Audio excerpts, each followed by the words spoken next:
Hi everybody, how you doing? John here for another video, and in today's video I'm going to talk to you about two different subjects. I'm going to talk to you a wee bit about the integrity of me and just a couple of things that I think that I should probably explain to you, and I'm going to talk to you a bit about a couple of things that I learned through my time in the cosmetics industry. So just to bring you up to speed and just so that you know a bit of my background, because I have always said that I would tell you bits about me that are relevant, and this story is relevant. I worked for a couple of years in the cosmetics industry for one of the world's biggest cosmetics company, and whilst I worked within the sales area of that company, I am familiar with some of the way that the company is set up, and therefore just how some of the cosmetic industry works. And I'm going to come back to that later on in the story. I really want to touch on a comment that I received today that I found very interesting on one of my videos.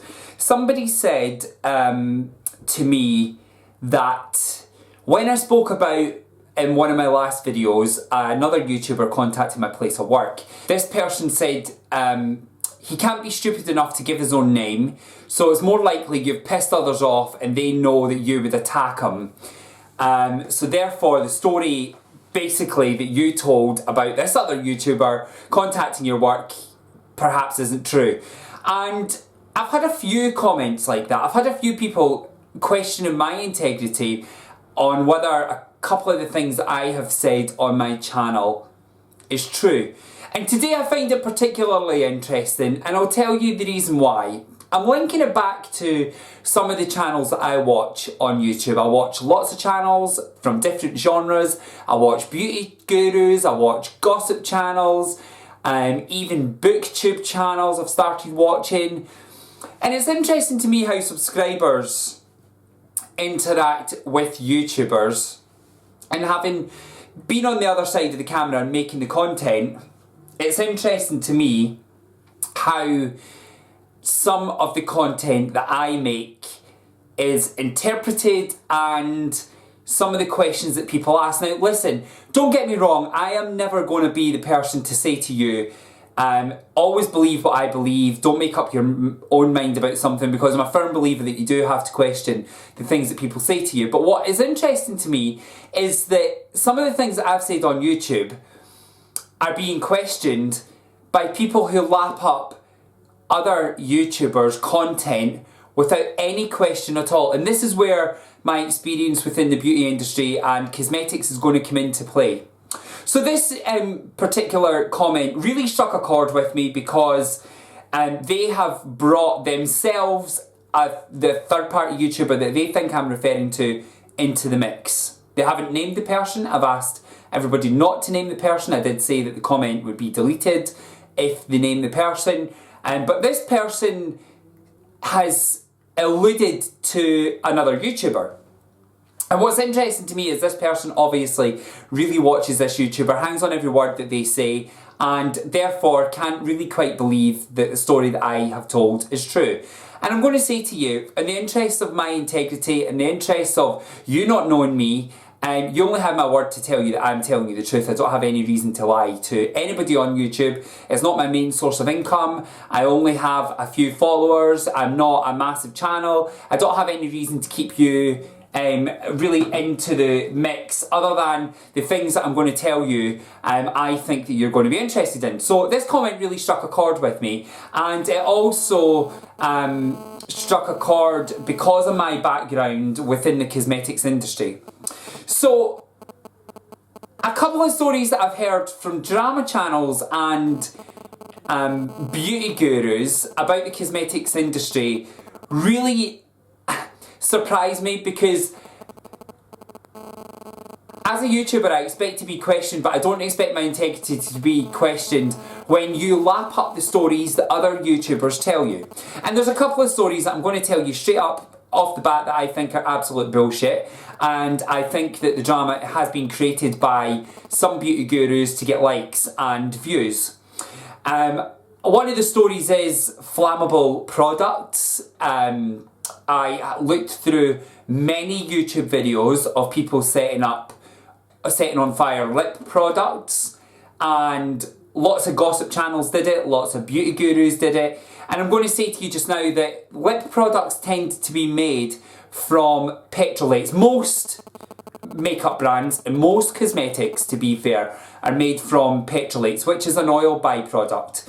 So the beauty industry is one of the biggest purchaser of the byproducts, the bits of oil and gas that nobody else wants, and they use the petrolates as a bulking agent. They use it as an agent that binds all of the rest of the product together.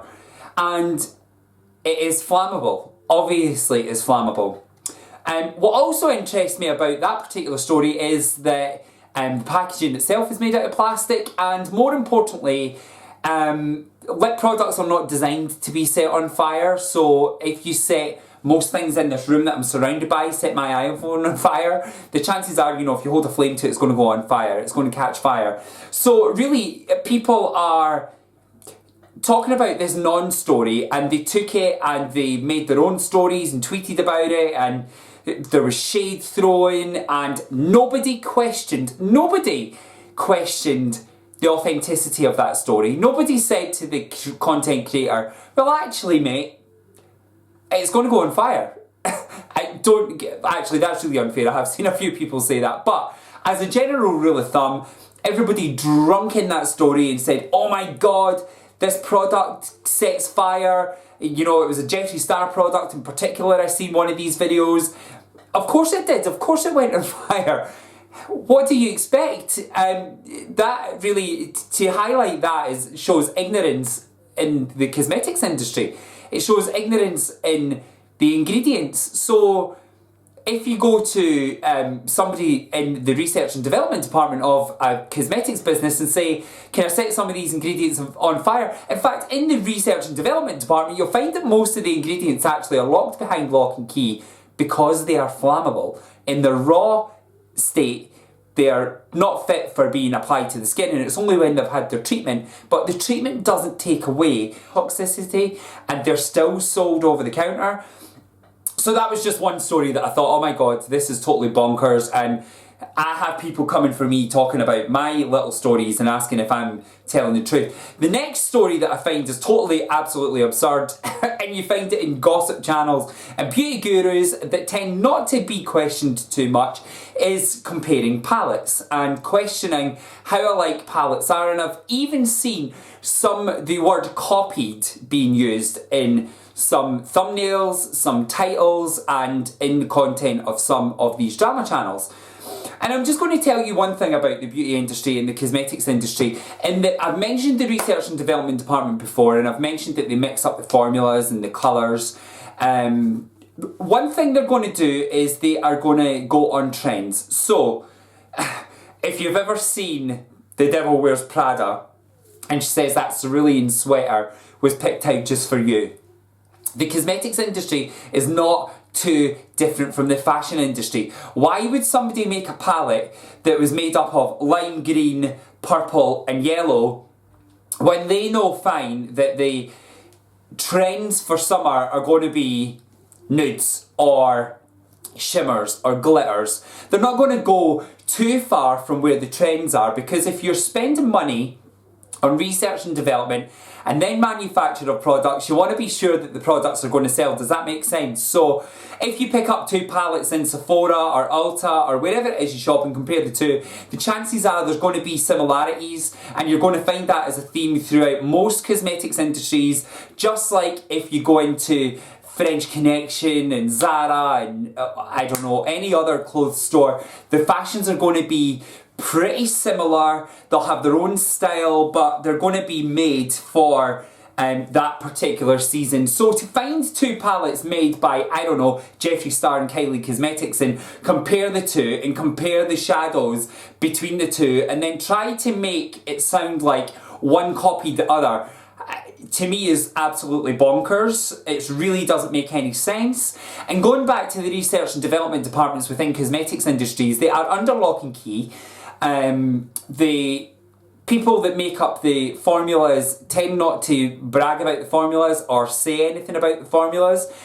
Even down to the people that work in the company, they normally find out what a palette looks like when it's actually being produced. There's a prototype there and they're ready to advertise it. So the chances of two different cosmetics company totally plagiarising each other's work or copying each other's work, it doesn't make any sense to me, because I have worked in the industry. I know that the last person that finds out about the products that are being developed tend to be me and you, and that is certainly the case everywhere. Why would a research and development lab, an R&D lab, share formulas, colours, pigments, whether it's glitter, shimmer, whatever, how many pans are in the palette? Why would they share all of that information with each other, knowing that they're going to hurt each other's business? It doesn't make any sense. So it goes back to the thing where I question subscribers that come from me in my comment section and say, John, are you telling the truth?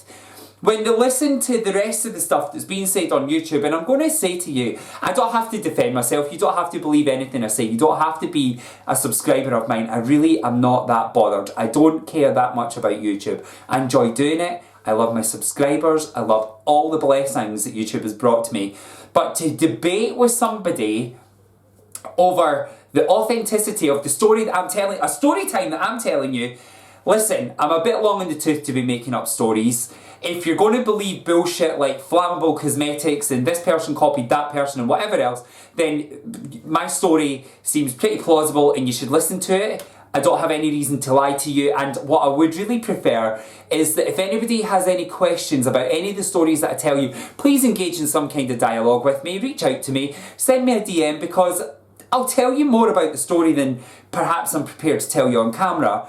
And if you want to continue to think that I'm telling you lies or misleading you in any way, then that is also absolutely fine by me. Thank you so much for watching the video today. Don't forget to hit me up on social media. The links are down below. Hit that subscribe button and watch one of my other videos. I hope you have an amazing day. Take care. Goodbye.